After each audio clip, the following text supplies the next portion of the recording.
Can't make it. Welcome, everyone.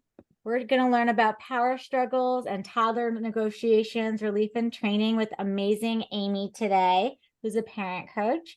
I'm so grateful to learn this, as I know I have this question myself, as I'm constantly trying to figure out how to negotiate with my toddler, as he is, as I joke, the master in negotiation. So today we are going to talk all about how to negotiate, how to relieve the negotiations. And if you guys aren't familiar, I'm Brooke Shapiro. I'm the founder of Sprinkles Parents.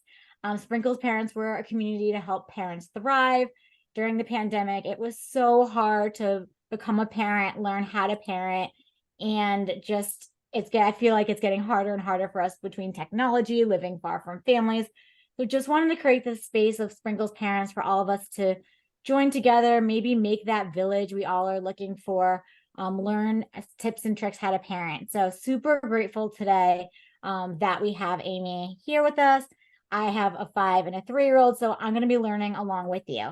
And so with that, I'm going to hand it over to Amy. Great. Thank you so much, Brooke. Thank you for having me here. I'm very excited. And thank you to all of you who have showed up and made time for this. I know you're all very busy, parents of young children. So very grateful to share this space with you today. I'm going to go ahead and get started. And I just want to start with a little bit of imagining together. I want us to pretend it's 9 p.m. Your child should definitely be asleep at this point. But they're not. And why is that happening? Well, when you started the bedtime routine, it started with a lot of protests. Maybe they said something like, I don't have to go to bed now. I don't have to do what you say. But you've gotten them through the routine. You're now in bed and you are in your 6th book with them. And they're saying, can I just read for another 15 minutes? Okay, just 10 minutes. I'll go straight to bed, 5 more minutes. So that negotiation piece that you were speaking to, Brooke, very common. And then you have the rationalization, right? They're yawning. They're clearly on like the edge of a meltdown. They're overtired. And they're telling you, I'm not even tired. And also I need to go tuck in every single one of my loveys, and I need to organize my dinosaurs, and I need to go potty, even though I just went. So if any of this sounds familiar, please know that this is a very common challenge. You are not alone. And I'm here to help. And so I am a parent coach, and I support parents by creating customized materials, visuals for kids, and scripts for parents. And so the objectives of this webinar today is to understand what might be happening beneath the surface when your child engages in bedtime delay requests, learn some concrete best practices and strategies for resetting the bedtime routine, and then trying 1 to 2 of these strategies tonight with your toddler. The agenda, I like to provide new frameworks of understanding around toddler struggles. We need to understand before we intervene, and then learn some practical strategies. And finally, some ongoing support with Q&A at the end, but feel free to write that in the chat throughout. Brooke will be moderating that. Thank you so much, Brooke. And then also I'll provide information on how to set up a free discovery call if you'd like more personalized support moving forward. I hope this goes without saying, but while I have this background in child education and I've worked with kids for over 15 years, you are the expert on your child. I do not want you doing or saying anything that does not feel right to you. So please see this as just extra tools to add to your toolkit if it feels good and right to you. I'd like to start with just a little bit of my background and philosophy and how I support parents, so I can just provide a little bit more context on that. My name is Amy Karanfilian. I'm a Bay Area native from Oakland, and I have worked with hundreds of children, and my greatest teachers have definitely been those hundreds of kids that I've had the privilege of working with and growing with and learning from. They taught me so much more than I ever taught them. And the greatest lesson that they taught me is when children feel seen, adults feel heard, and this is what leads to connection and joy. But when I stepped out of the classroom and into families' homes, I saw a big problem.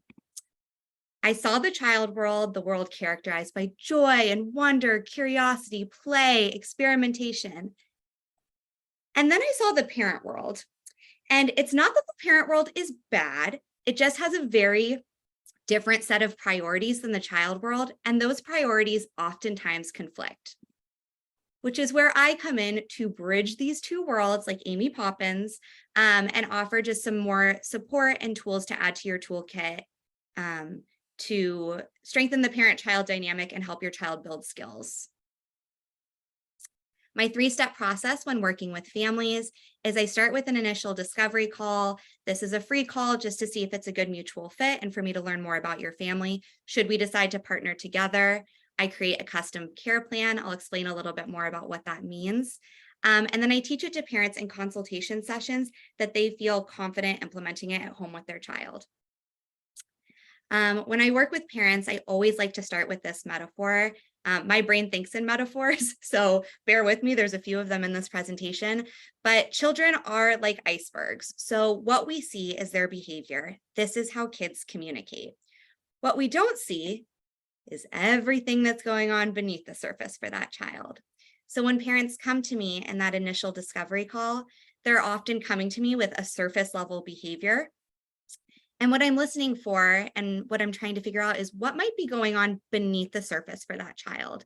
And that's what my custom care plans aim to address, which is what creates the lasting and meaningful change.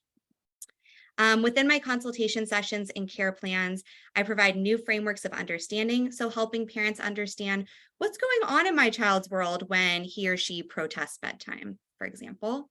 I offer practical strategies. So these are child-friendly visuals. They're not behavior charts by any means. They're just pictures because these are really big abstract concepts and kids learn great through visuals. I believe adults do too, which is why I include a lot of visuals in my presentations, which you'll see, and then scripts for parents to make it as easy as possible to implement.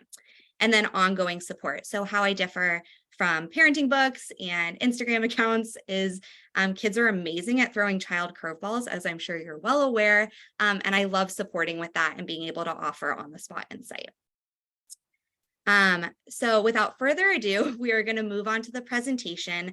And like I said, we're going to start with those new frameworks of understanding. We have to understand before we intervene. So with these surface level behaviors, the protests, the negotiations, the rationalizations, I want to validate that it can really feel like your child is manipulating you. It can really feel extremely frustrating. I hear a lot about toddlers and power struggles. And when I ask parents, well, what's the hardest time of the day or when is this happening most? Parents tend to say bedtime. That's when everyone's reserves are the lowest. And definitely the inconvenient truth around this is that you've had a really long day and you're ready for some child-free time and to like watch a show or do something for you. And that also tends to be the time that your child wants to be with you the most, which is really challenging. So I'd like to offer a reframe of moving away from the child is manipulating or giving you a hard time to the underlying reason, which I see with most families, which is when a child says, I can't sleep. We have Calvin here as our example. What's really going on is, and he says it here best, I think nighttime is dark so you can imagine your fears with less distraction. He also says, at nighttime, the world always seems so big and scary, and I always seem so small. Sleep is an isolating activity. It is dark, our bodies slow down, our minds start to race, which is why it can be a really challenging time. It's the longest time of the day you're asking your child to separate from you. So again, when parents come to me with those sleep struggles, it is almost always comes back to attachment. And from an evolutionary standpoint, they are seeking close proximity to their number one source of safety during an anxiety-inducing time. And you are their primary source of safety. So that is one big challenge that comes that we want kids to self-soothe at night, but they don't always have those skills and they need help building them, which we're going to talk about today. I like to ground ourselves in parent jobs and child jobs. So I have another metaphor, which is, as the parent, your job is to set boundaries and uphold them, empathize and validate. So One way to think about this is at a bowling alley, you are the bumpers. Like you are trying to keep your kid in the lane, hitting at least one pin. We just don't want them going in the gutter or flying into another lane. And so you set boundaries around bedtime and you uphold them consistently and confidently. And then you empathize and validate with their understandable feelings around that. Now, the child job, another inconvenient truth about parenting, is to test boundaries and push back against them. So you can think of your toddler as a bowling ball ricocheting against your bumpers, against your boundaries. And if you're at this webinar right now, it's very likely that your child is doing a really excellent job at their job. Um, so we're going to talk about how to really get those bumpers feeling very strong. So the goal, I like to manage everyone's expectations, is not perfect behavior with no more pushback and no more tantrums. I would never promise this to anyone because not only is it impossible, but it's developmentally inappropriate. Like kids should be pushing back. This is how they learn and grow. But rather the goal is to set and uphold boundaries consistently and then co-regulate with your child to help them move through their big feelings. And this is the foundation of forming self-regulation skills. So again, what's going on beneath the surface for your child when they protest, negotiate, and push back during the bedtime routine? Well, since your child is a toddler, some frameworks to think about is that at this time, your child's job is to learn and expand their world. And how do kids do that? They do that by testing limits. So even though this is extremely frustrating, it's also a sign of very healthy development. And your child will do this over and over and over and over and over and over and over again to collect data, which helps them make a conclusion. And this is a phase when children become an active participant in their learning. So this is like the toddler having a meltdown because you will not let them drive the car. They are realizing they have some say in their world and they are so clumsy about it because they don't understand what is feasible and what's not feasible, what's safe and what's unsafe. So they ask for a lot of things that you have to say no to in order to keep them safe, which is really frustrating for them. Toddlers don't have a lot of agency in their lives. And for good reason. Again, you need to keep them safe. And then a tantrum can happen when there is a gap in what your child wants and the reality of what is happening. And I just don't know many toddlers that are like skipping to go get ready for bedtime, which again is just, it's a hard time of day for a lot of kids. Whenever talking about toddler development, I cannot skip just doing a little bit of psychoeducation around the toddler brain. So this is from the Whole Brain Child, and Dr. Dan Siegel talks about the upstairs brain, the prefrontal cortex. So this part of the brain is the responsive part of the brain. Thinking before we act, self-awareness, decision-making, empathy, focus. And then we have the downstairs part of the brain. So this is more like the reptilian part of your brain that's responsible for fight, flight, or freeze. We act before we think, bodily functions, emotions, and yet another inconvenient truth about toddlers is the downstairs part of their brain is fully developed and like ready to go. They feel those feelings. They react very quickly. They are not thinking ahead. And the upstairs part of their brain will not be fully developed until their mid-20s. So I just want to take a breath because that's a long time, right? And it's definitely a process, and it's not something that happens overnight by any means. I mean, it literally takes 2 decades. So your job as parents is to help them build that staircase. And this is a really critical time. These first 5 years is a really important time to help them build those co-regulation skills that lead to emotion regulation later on, that do lead to empathy and decision-making. And all of these wonderful things that happen in the upstairs brain. But I like to include this because we need to give toddlers a lot of grace because they are born with all of the feelings and none of the systems in which to regulate them. So now we'll be moving on. Now that we have this foundation around why sleep struggles are really separation struggles, we're going to do some bedtime routine best practices.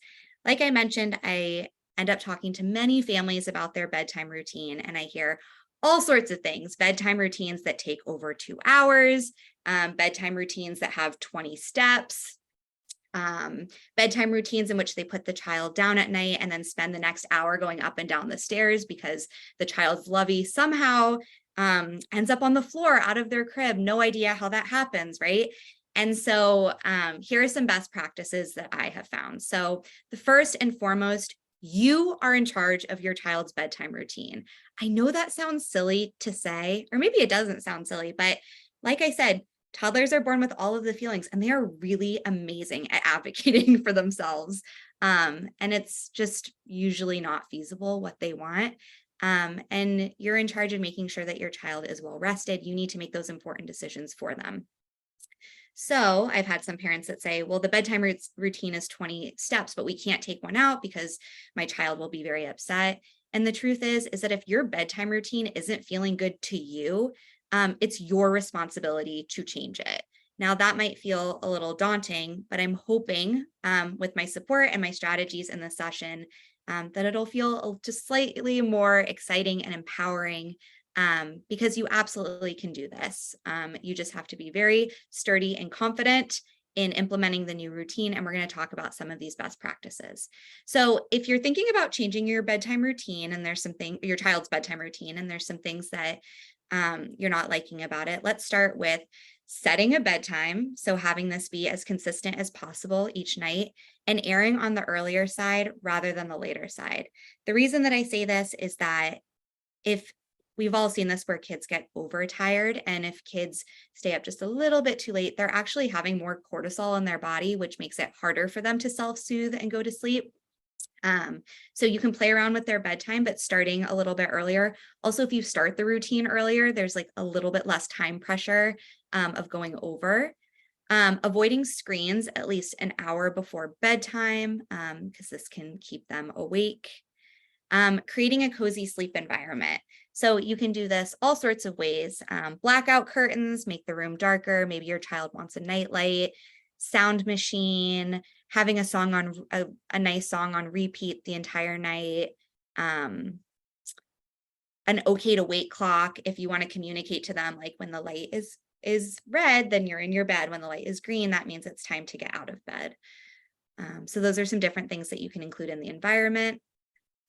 Simplifying the number of steps. I'm going to go over some routines that I've made, but you really want it to be as simple as possible. So kind of just your bare bones steps, getting it down to maybe bath, pajamas, teeth, potty, 2 books, and a song or something like that. And then this one is key, providing your child with a visual chart or a visual schedule. If you don't have that, most families don't, which is why I love doing what I do, because I love to make different visuals for parents, because I find that it's really helpful for them and for the child. Now, a couple reasons. If you walk into any classroom, you will see a visual schedule on the board. The teacher will move it each time they move on to the next activity or part of the day. There's anchor charts all around the classroom where it's like, when we sit on the carpet, your body looks like this, the voice level is this. The reason why is because kids need a roadmap on how to follow expectations. We can't just expect it of them. Another benefit of having a visual schedule or chart is that it's less you versus your child and more you and your child versus the chart. As a bonus, you can put this in a sheet protector or laminate it and give them a dry erase marker. Obviously, depending on how old they are, but having them like check it off and feel a little bit more in charge of the routine. Some examples of visual charts that I've made.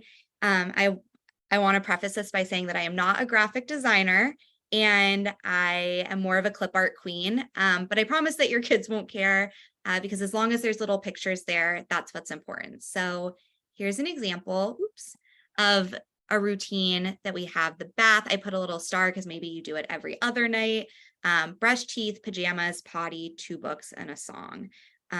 Even just having the visual of the 2 books decreases. I mean, they still might ask for 3 books or 5 books or 10 books, but being able to go back to the chart and saying, remember, it's 2 books every night rather than you versus the child. It's something that you've agreed upon. There's less ambiguity in the schedule.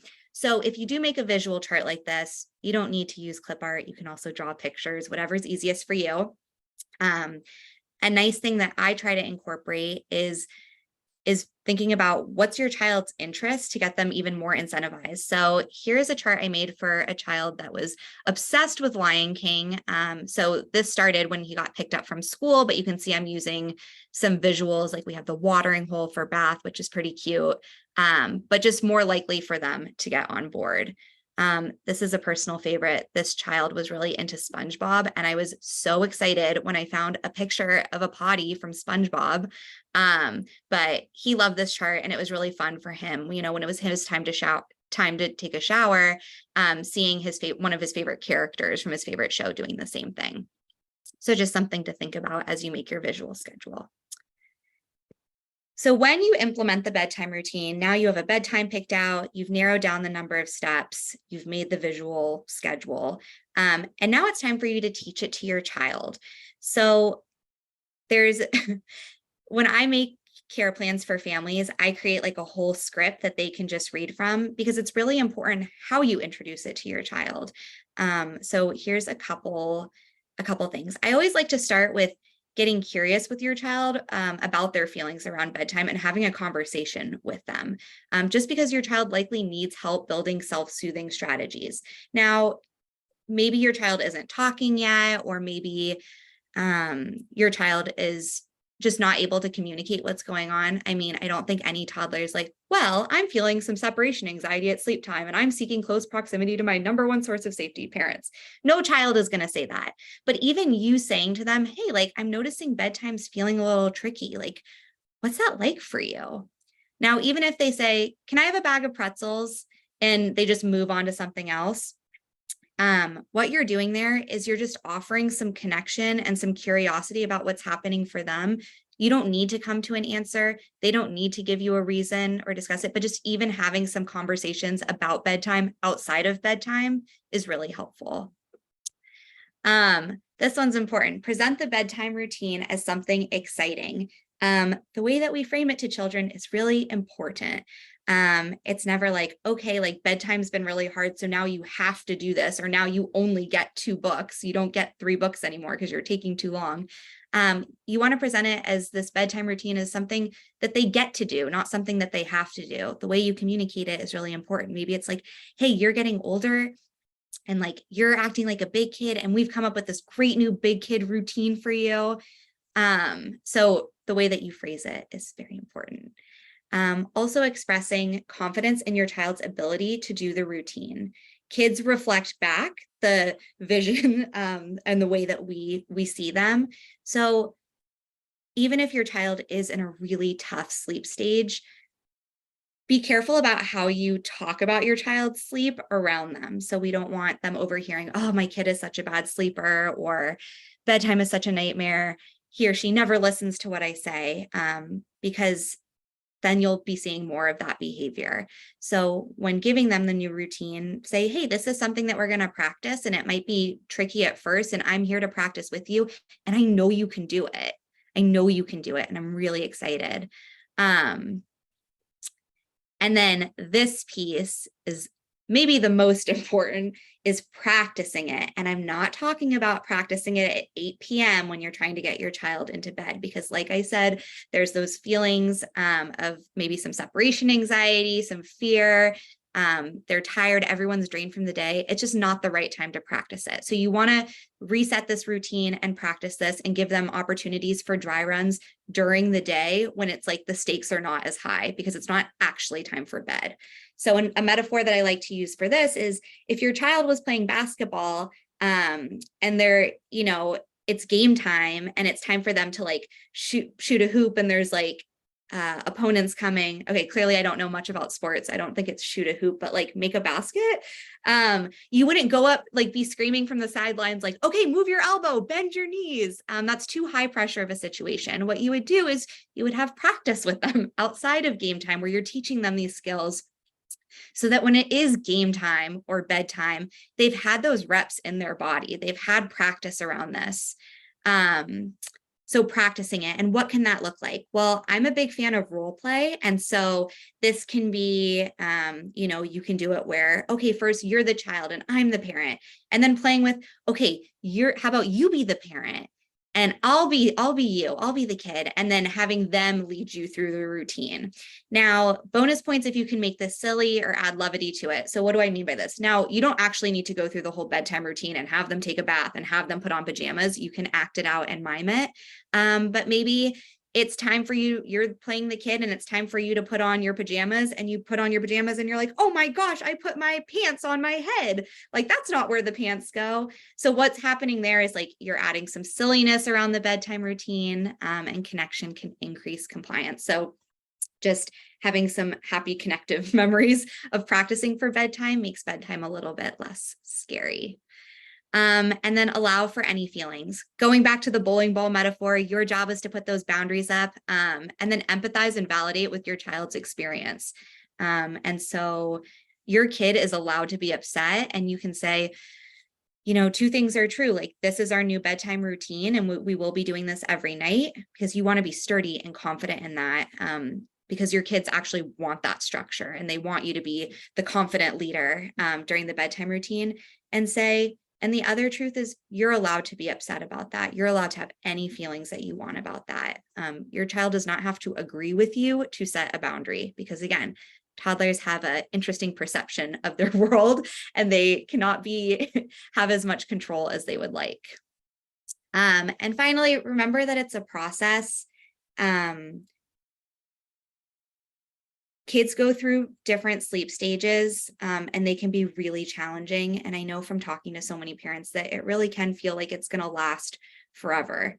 It never lasts forever. But yeah, it always does feel like it. And to reset a routine or help a child build more strategies around like separating at night, it takes time, and every kid's journey to develop these tools is different. And so giving your child that compassion that it's going to take, it can take longer than you'd like.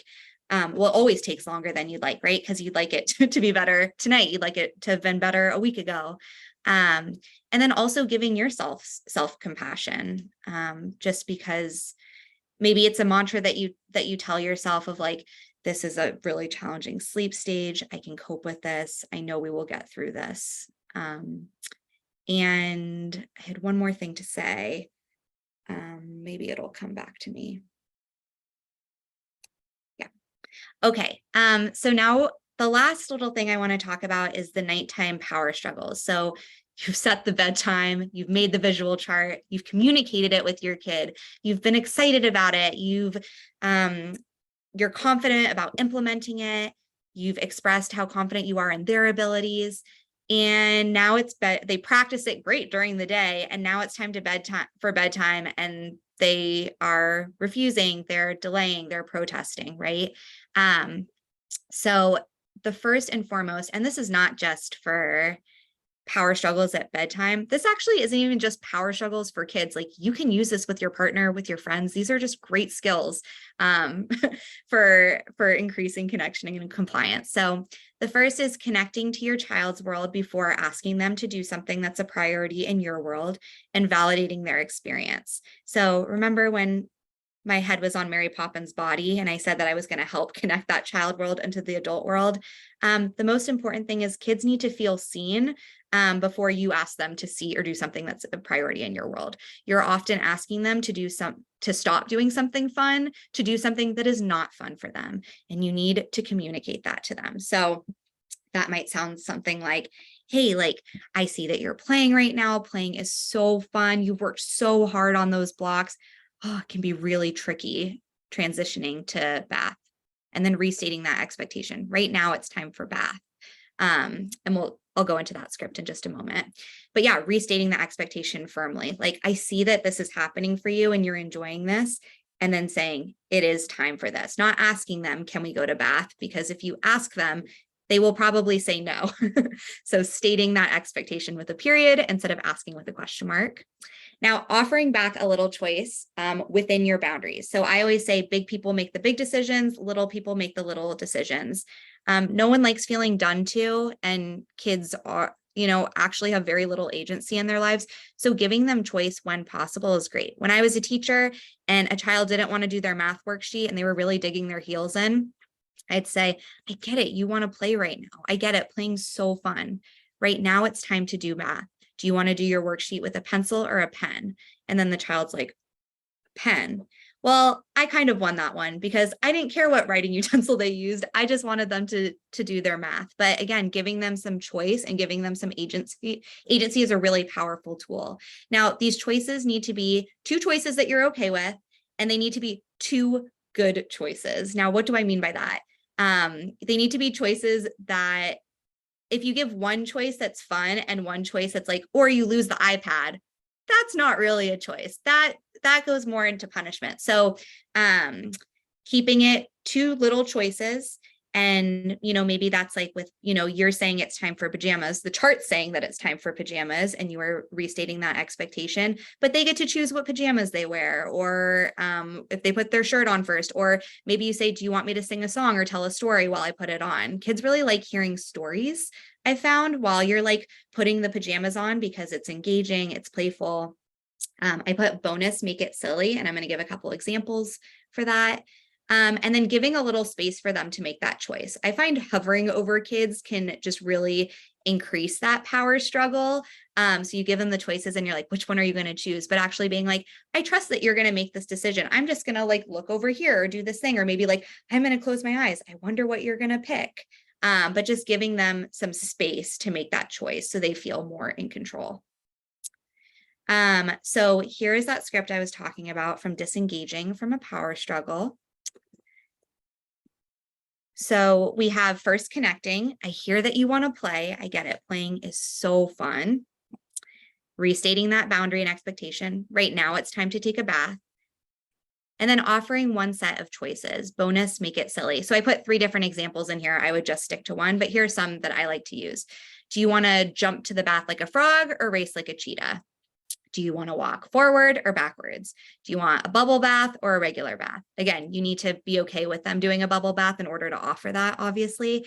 But even saying things like, kids hate cleaning up, right? So like when I would have kids clean up, I would say, I would pretend to have gloves and I'd be like, do you want sneaky ninja gloves or do you want fast race car gloves? And depending on the gloves that I give them, they either clean up really quietly and I'm like, oh my gosh, I can't even hear you. Is there a ninja here?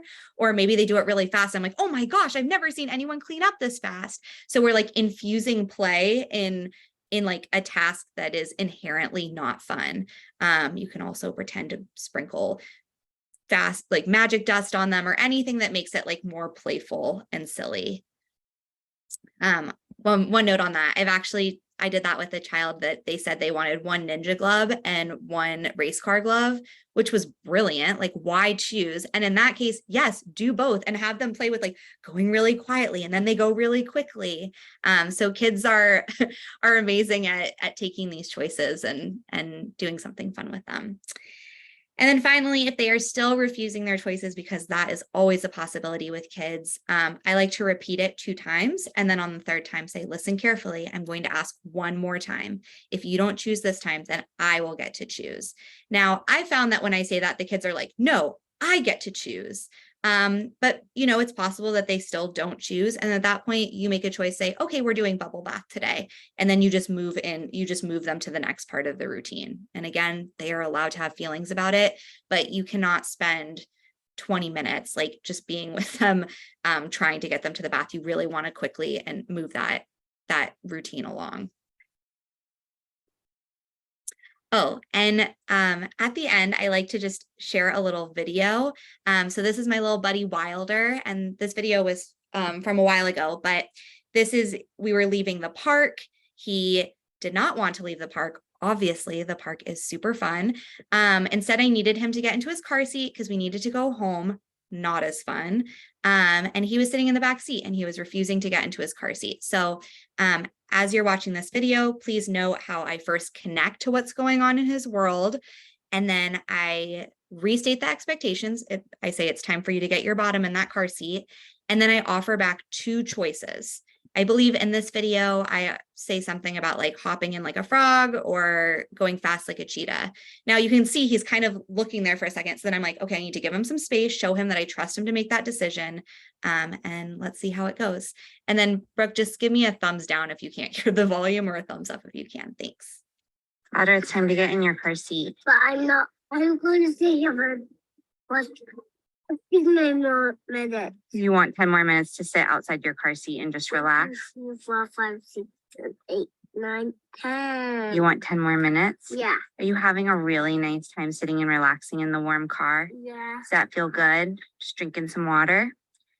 Right now, it's time to go home. So your job is to get that bottom in that car seat. But you get to decide if you jump in like a frog or if you go in fast like a cheetah.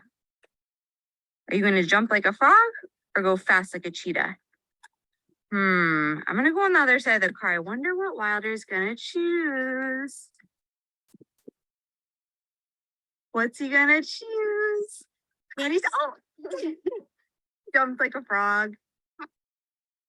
All right, this was not a paid actor. This was a very real moment. So that is one of my favorite strategies for power struggles. Again, it's not just at bedtime, but during any part of the day. And then let's move on. So we are now at the end. We have time for Q&A. I also have information about my email, my website, and if you'd like to talk further, how to book a complimentary 30-minute discovery call. But now I'd like to open it up to questions because this is always the best part of a presentation.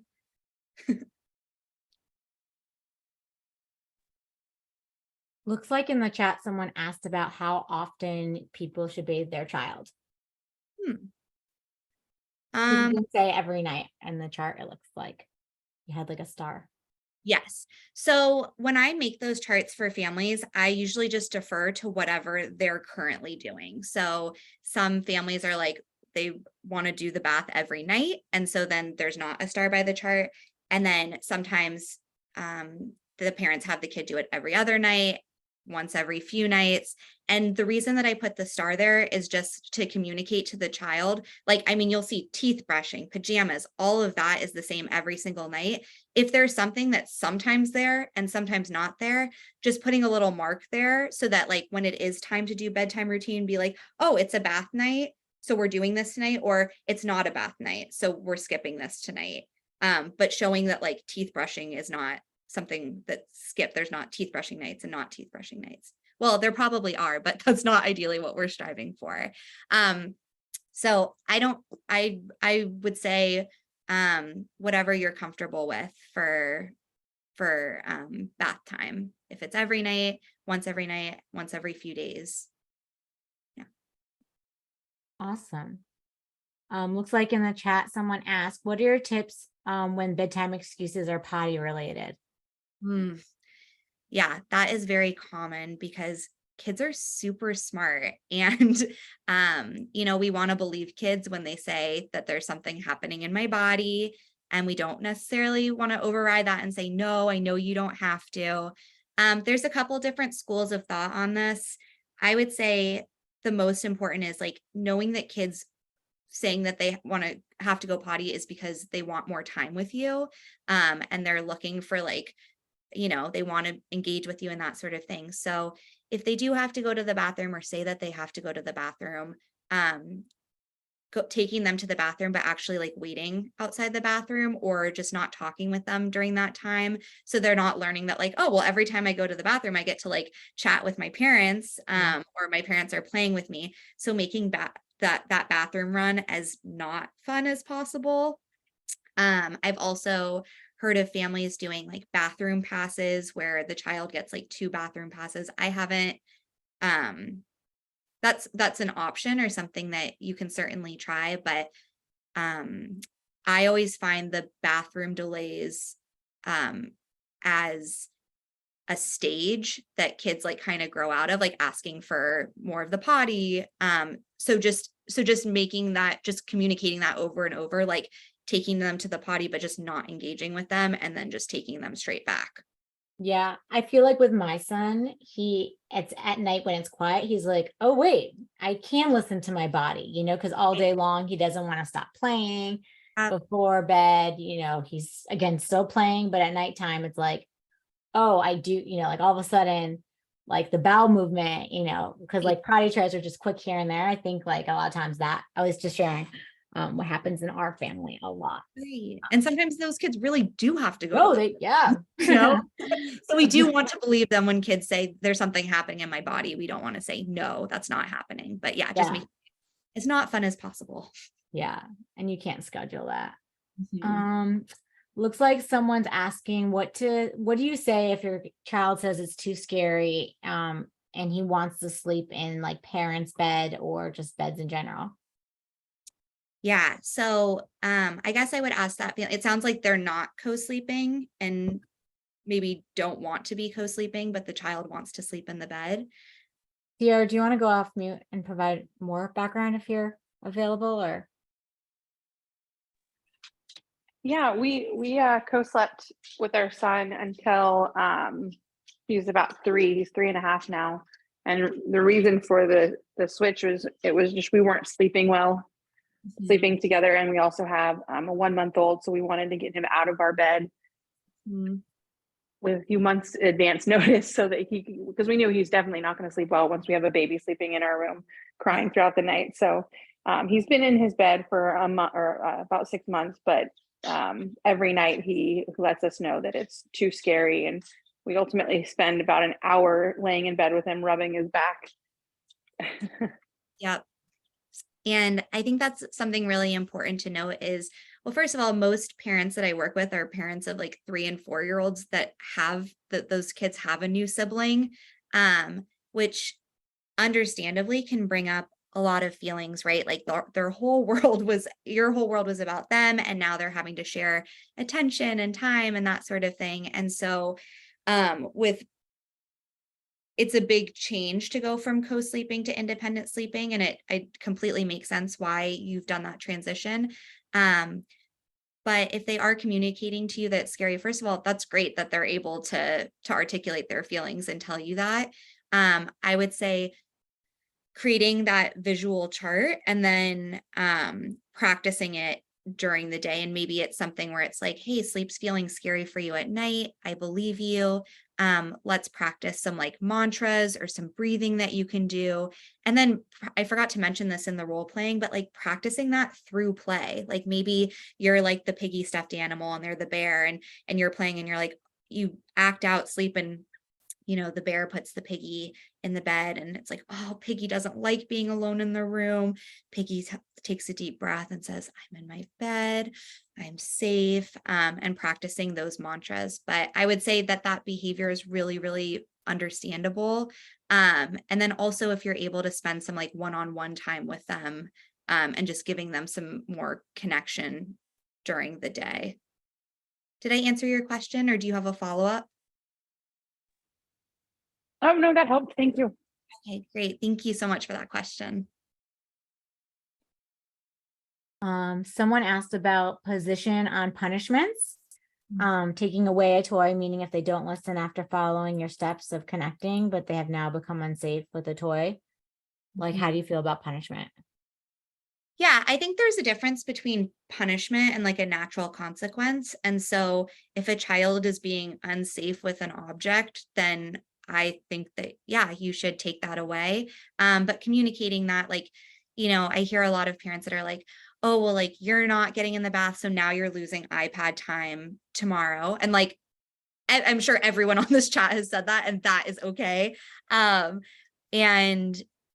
the challenge with that is that those are like unrelated. And so I would say like if a child is, I've seen a child like I do home visits as well. And I saw this happen at a family's home where the child like had a stuffed animal up, like ready to hurl it at the parents. And the parents were like, if you throw that, then like I'm throwing away that toy.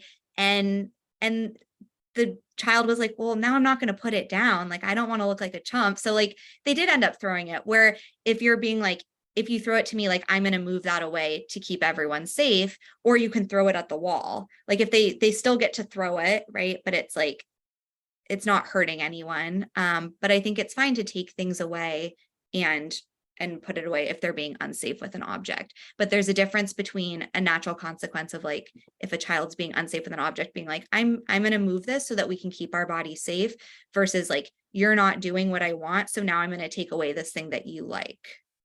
So I try to veer away from taking things away that they like as like a motivating. That's great. Yeah, thank you so much. Yeah, Great answer. thank you for that question. Looks like oh my gosh, it's like I wrote this question. I feel the same way. She says she gives her son 2 to 3 pajamas, and then he just says no. And then you choose for him, and then sounds like your son protests and wants a different one. My kid does that too. Oh my gosh, I was gonna ask that question. Thank you for asking that. Yeah. Again, super common question. I hear this all the time.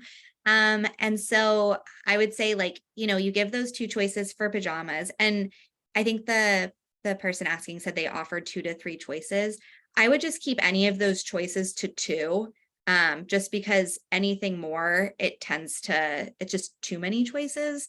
The kid says no and wants a third choice. They'll be like, no, I don't want those 2. I want this one. And you're like, fine. Or at least I'm like, fine, have that one. At least you're putting on pajamas. Right.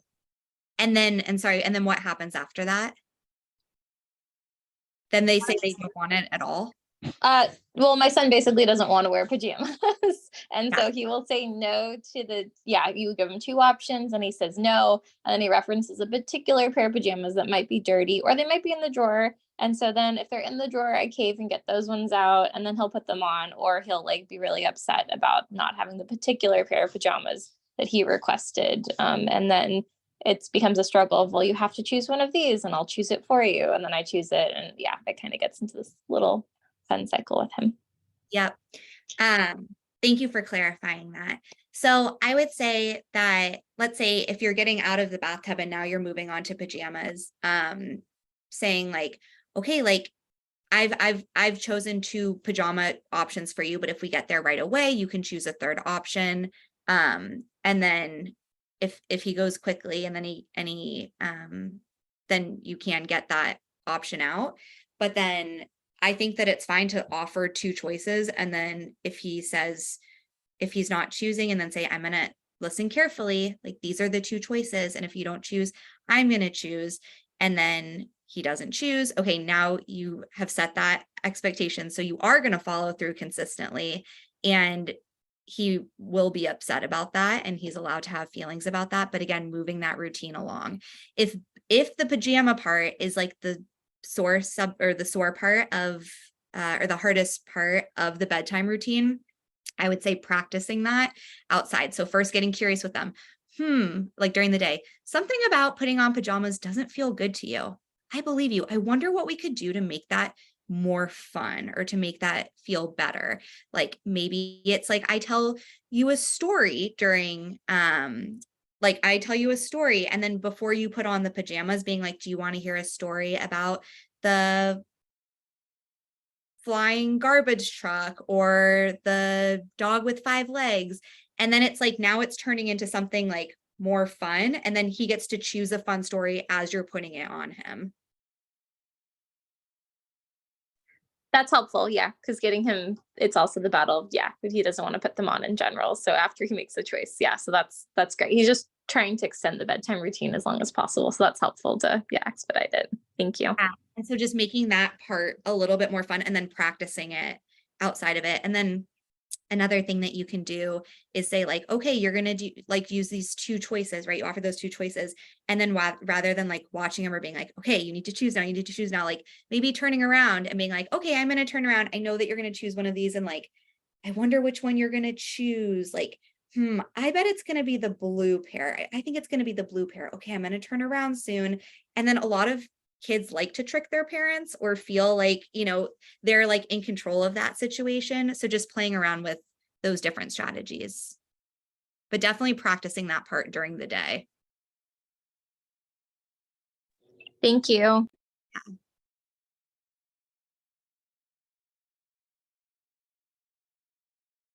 Does anyone else have any questions?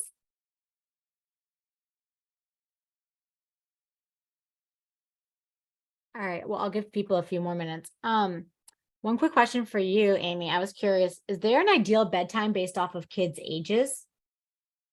Because you said like you don't want them overtired. So is 8 o'clock too late for a 4-year-old, or a 7 o'clock, or does it not really matter based off of when they wake up and sleep? That's a great question. I do not have the answer for that. I know that there's something I'm partnered with like some pediatricians and therapists. And so I have different people that I can, that I ask those types of questions. And I do remember a pediatrician telling me like, it can depend on like when they drop a nap, they need to like move, you need to move the bedtime up a lot sooner. But I tell parents to kind of just like play around with the bedtime, because you kind of can tell when your child is getting too tired, and you want to start the routine with enough time before you hit that point. Yeah. We had a sleep consultant back in May, I believe. And she had shared like with, again, really little, like 18 months, they go to bed at 7. So I think there are like, I just was curious if there are like older kid bedtimes, because it kind of stopped when they're little. One person asked about suggestions for bedtime routine with siblings sharing a room. Oh, that's a different. Yeah. I guess I would follow up by asking, like, what is the primary challenge? Do they have different bedtimes? Are they playing with each other instead of doing the routine? Do they have different routines? Do they have the same routine? Are the steps happening at the same time? So if that person's able to clarify. There is no challenge. I was just curious if you have like different suggestions for that situation, like changing the routine because they do that. Maybe not, right? I would say what would probably be easiest for your family is having a visual schedule that is the same. So it's just like our family evening routine. And so it has all of the steps listed. I do think having that visual chart is there, maybe having it's the same chart, but having 2 copies of it and putting like a name at the top of each one. And if they are old enough to like have it in a sheet protector and have a dry erase marker so they can check off when they've done the things.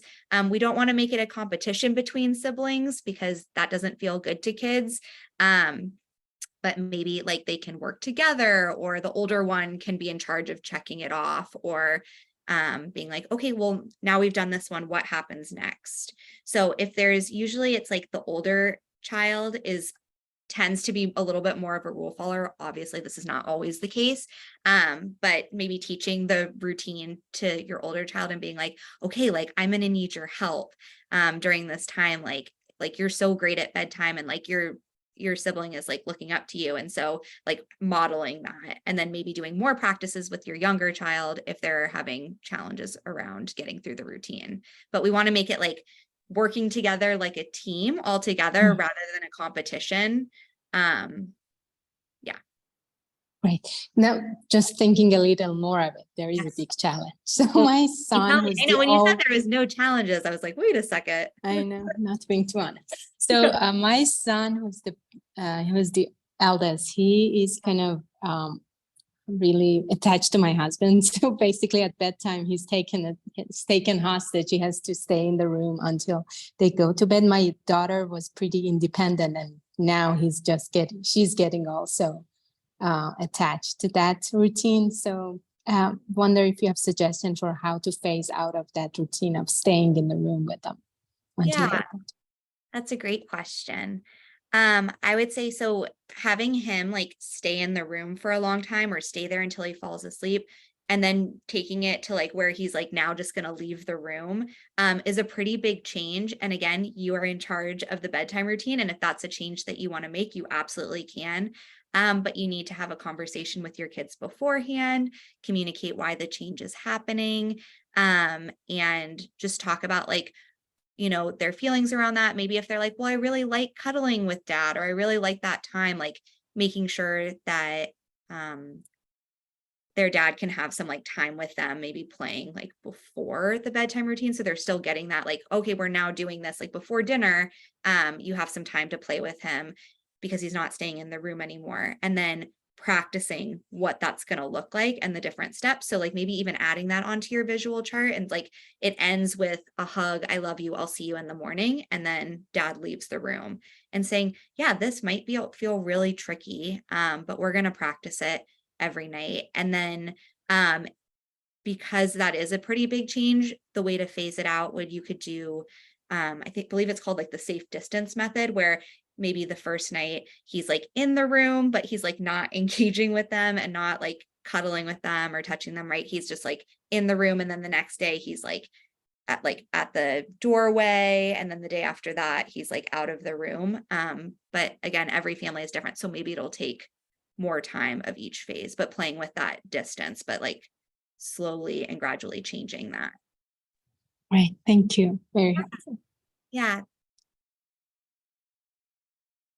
Awesome. Well, thank you guys so much. Like, truly appreciate everyone.